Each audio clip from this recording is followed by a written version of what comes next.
Эфирда яңалыклар вакыты, студияда Лейсан Галиева, исәнмесез, бүгінгі шығарылышның төп темалары. Пенсионерларны җыеп аңлатабыз. Шуңа карамастан барлык кеше дә аңлап бетерми, телефонны алып, һәр вакыт алар белән элемтәгә кереп, менә күп акчаларын югалткан кешеләр бар. Кыргалдарлар йокламый. Ознакай районында соңгы атнада 193 мөрәҗәгать теркәлгән. Бу проекцияларында яшь әтиәниләр өчен төрле темага багышланган лекциялар үткәрелә. Бүгенге очрашуның темасы баланы имезү, ашату һәм аның беренче көннәре. Яшь әниләр мәктәбе. Балалар поликлиникасында белгечләр сабый сәламәтлеге турында киңәшләр бирде. Аның өчен бүген махсус гимн язылган иде һәм ул яңгырады, әлбәттә инде. Шәхесләр итеп геройлары ул да булса тамашачылар. Кара төс фильм халыкара кино фестивале. Җиңүчеләр билгеле булды.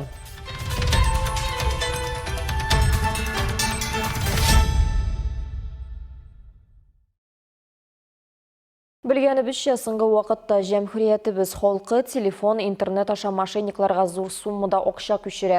Күпчелек очракта аны берничек тә кайтарып та булмый. Ознакай районында соңгы атна эчендә дежур бүлеккә 193 мөрәҗәгать теркәлгән. Алар эчендә мошенниклык гамәлләре белән бәйлеләр дә бар. Кыргалдарлар акча үзләштерүнең төрле алымнарын куллана, социаль инженерлык схемаларын, мессенджерларны һәм дәүләт органнарына ашатып эш итүне актив куллануларын дәвам итә. Полиция бүлегеннән алынган мәгълүматларга караганда, Ознакай шәһәрендә яшәүче билгесез шәхесне җинаять җаваплылыгына тартуны сорап гариза биргән. Ул дәүләт хезмәтләре интернет порталындагы шәхси кабинетын бозып, 6000 сумлык кредит рәсмиләштергән билгесез затны җаваплылыкка тартуны сорый. Тагын бер гаризада шулай ук Ознакайда яшәүче мөрәҗәгать итә. Ул фатир арендасы сылтавы белән 3500 сум акчасын урлауларын хәбәр итә. Бу хакта җитәкчеләр катнашында узган эшлекле киңәшмәдә полиция хезмәткәре чыгышы тыңланды. По данному факту возбуждено уголовное дело, проводится оперативное мероприятие. Җирлектә профилактик эш алып барылуга карамастан, район халкы мошенникларның хәйләләренә эләгүен дәвам итә. Мошенниклар Ознакай районында күп кешеләргә хәзер шалтыраталар. Күп кешеләр үзләренең акчаларын менә мошенникларга күчергән ветераннарыбыз да бар, безнең пенсионерларыбыз. Ветераннар советында күп мәртәбәләр без бу турыда пенсионерларны җыеп аңлатабыз. Шуңа карамастан барлык кеше дә аңлап бетерми, телефонны алып, һәр вакыт алар белән элемтәгә кереп, менә күп акчаларын югалткан кешеләр бар. Мин үзем белмәгән телефон икән, мин аны күбрәк алмаска тырышам. Алган очракта да күп сөйләшмәскә сразу үзәргә кирәк. Полиция бүлеге шуны искәртә. Таныш булмаган кешеләргә шәхси мәгълүматларны һәм SMS-та килгән кодларны әйтмәгез. Иң кечкенә шикләнү туганда да телефонны куегыз һәм 102 яки 112 номерына шалтыратыгыз. Илмира Шәрифуллина, Алмаз Ихсанов, яңалыклар вакыты, Луч Әлмәт телекомпаниясе.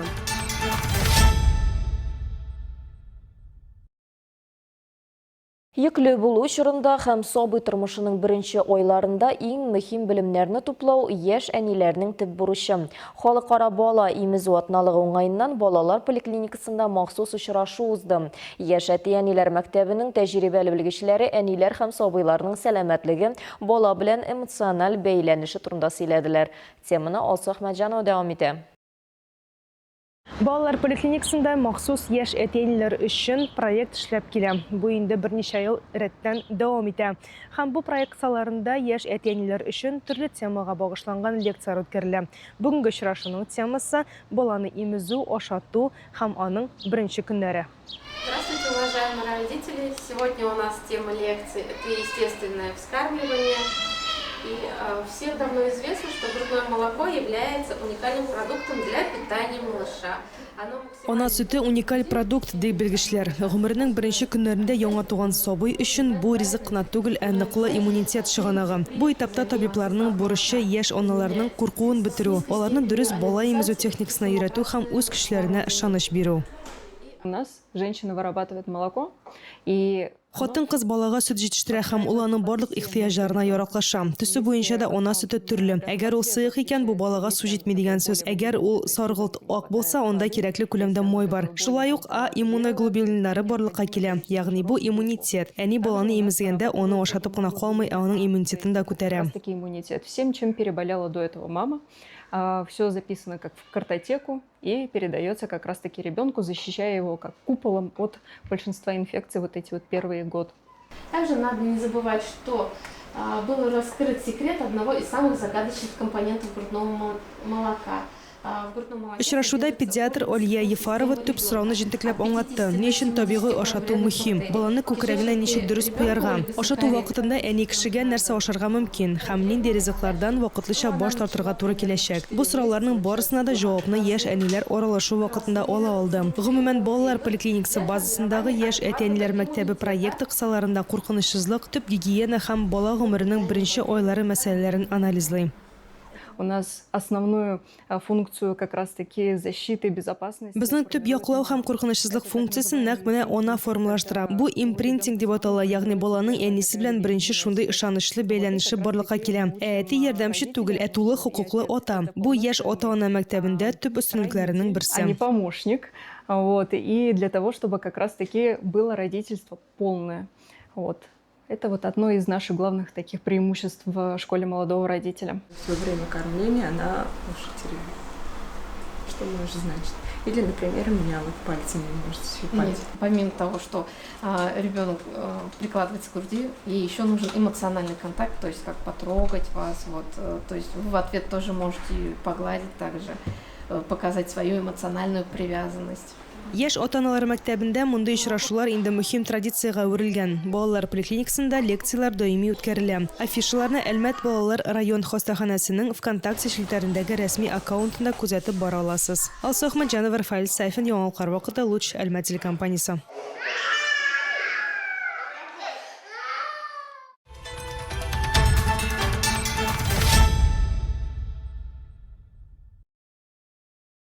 Әлбәттә, Қара күз фильм 3-нче халыкара тамашачылар симпатиясе кинофестивале тәмамланды. Ул 27 июльдән 1 августка кадәр дәвам итеп, тамашачыларны Россия һәм чит ил кинопремьералары белән таныштырды. Шулай ук режиссерлар, актерлар һәм фильм авторлары белән иҗади очрашулар узды, картиналар турында фикер алышулар булды. Фестивальнең төп җиңүчеләрен гадәттәгечә тамашачылар билгеләде. Аларның саны быел 6000-гә тула язган. 6 дней назад в этом зале погас свет, и началась новая история. Фестивальнең бәйге һәм анардан тыш программаларында Россиядән һәм чит илләрдән 30-дан артык нәфис, документаль һәм кыска метражлы фильмнар тәкъдим ителде. Кара күз фильм 3-нче халыкара тамашачылар симпатиясе кинофестивале Татнефть хәйрия фонды һәм Соңлы иҗат академиясе өстәмә һөнәри белем бирү оешмасы тарафыннан оештырылды. Вы знаете, нет, мы не то, что ожидали, но когда составляешь программу кинофестиваля, ты понимаешь приблизительно, на что может рассчитывать тот или иной проект.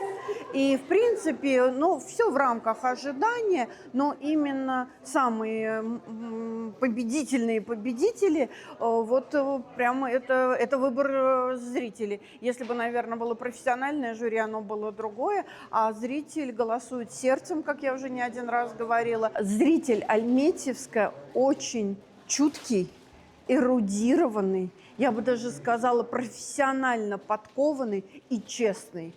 И это самые замечательные качества для членов жюри, а все наши зрители – это члены зрительского жюри.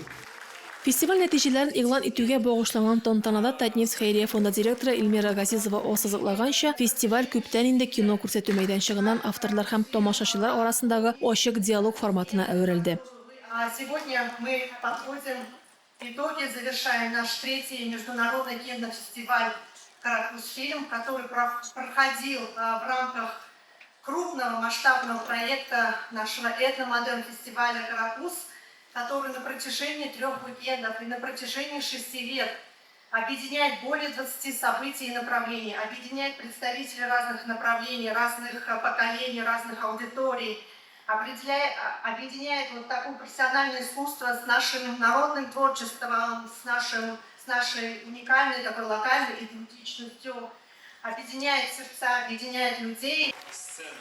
Каракөз фильм тамашачылар симпатиясы халыкара кинофестиваленең төп бүләген Андрей Зайцевның «Двое в одной жизни, не считая собаки» гаилә мелодрамасы алды. Иң яхшы нәфис фильм номинациясендә Алексей Алферовның «Малыш-каратист» драмасы җиңүче булды. Иң яхшы документаль фильм итеп режиссерлар Анастасия Разлогова, Алексей Ермолаев һәм Мария Ермолаевның «Разлоглар» картинасы алды. Иң яхшы кыска метражлы фильм номинациясендә бүләкне София Ульянованың «Собаки, которые знают, кем станут» документаль тосмасы алды. «Испытание аулым 2» гаилә комедиясе балалар тамашачылары симпатиясе призына лаек булды. Фестивальдә аның премьерасы узды. Традиция буенча ябылу тантанасы кысаларында фестиваль партнерларының махсус призлары да тапшырылды. Араларында Татнефть хәйрия фондының махсус бүләгенә «Ответ на вечность» драмасы лаек булды. Режиссеры Жень Юнчан. Фондның тагын бер махсус бүләген 800 Касымов документаль кыскаметражлы фильмы алды. Аның режиссеры Әмир Галескаров.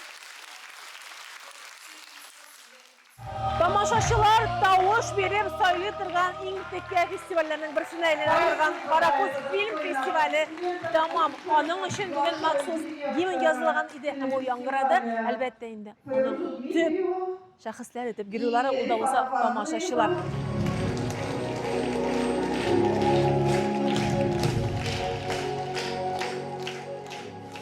Фестивальнең нәтиҗәләре игълан ителгәч, тамашачылар өчен Нина Валованың «Фейерверки днем» драмеди жанрындагы киносын куйдылар. Рәдифә Нугманова, Рафаэль Сафин, яңалыклар вакыты, Луч Әлмәт телекомпаниясе.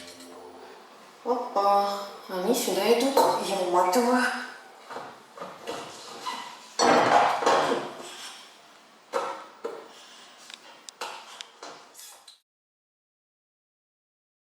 Каракөз этномодерн фестивале кысаларында уза торган тагын бер чара анимация фестивале дә үз тамашачылары белән киләсе елга чаклы саубуллашты. Быел ул Югары нефть мәктәбе территориясендә узды.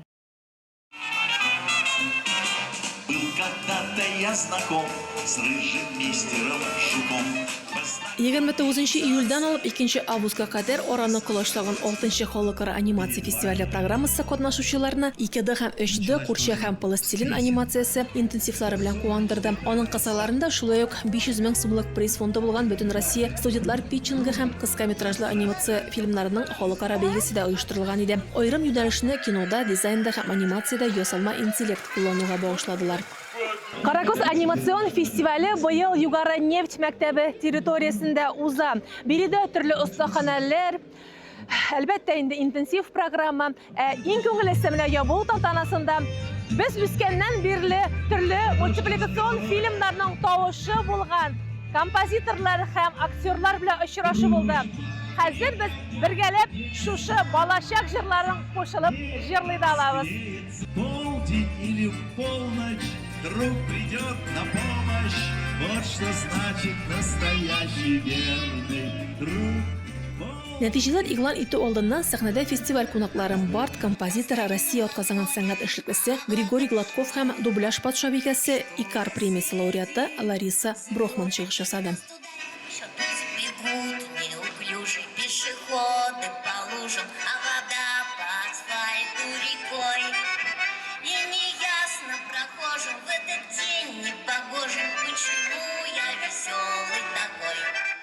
Я очень желаю всем тем, кто сейчас начал заниматься анимацией. Мин хәзер анимация белән шөгыльләнә башлаганнарның барысына да бу шедеврларны булдыруларын бик телим. Чөнки совет анимациясе үзен дөньяда иң яхшы анимация буларак күрсәтте инде. Безгә моны дәвам итәргә кирәк. Алар кызыклы яхшы фильмнар тудырсын өчен егетләрне, яшьләрне ничектер тәрбияләргә кирәк. Чөнки балаларның чын төп хисләрдә тәрбияләнүе бик мөһим. Бу дуслык, мәхәббәт, ата-аналарның, балаларның мәхәббәте.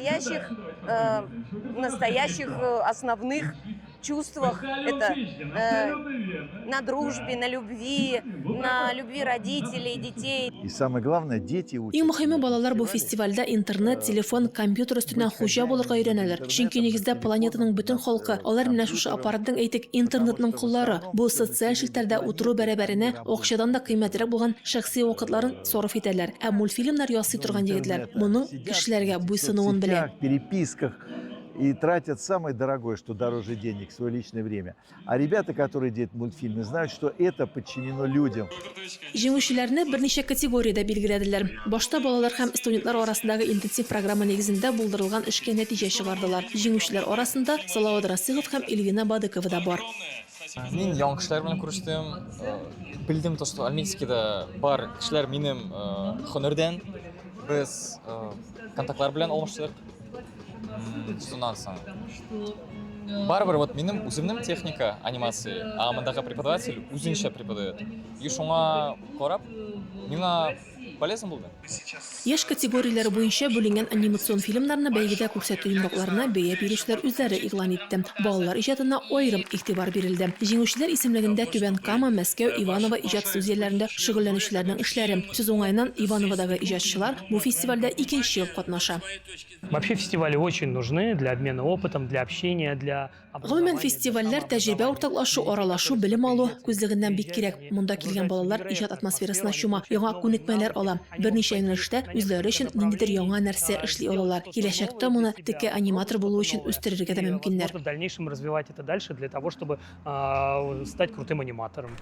Евразия иҗат гильдиясының махсус призын Гном Гномыч и Изюминка курчак анимациясының икенче өлеше өчен Әлмәттән Наиля Сахапова һәм Артем Орлов иҗат төркеме яулады. Подарок, свой приз.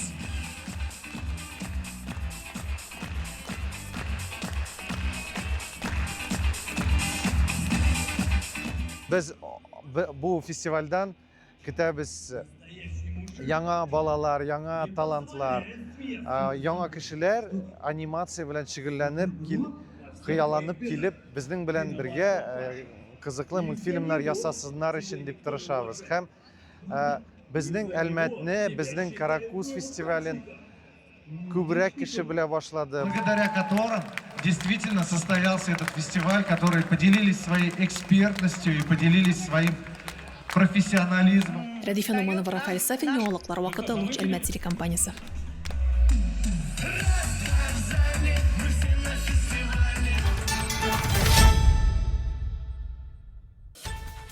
Бүгінге шулар иде. Мин Лейсан Галиева һәм монтаж операторы Динара Гайнетдинова сезнең белән сау булашабыз. Исән сау булыгыз.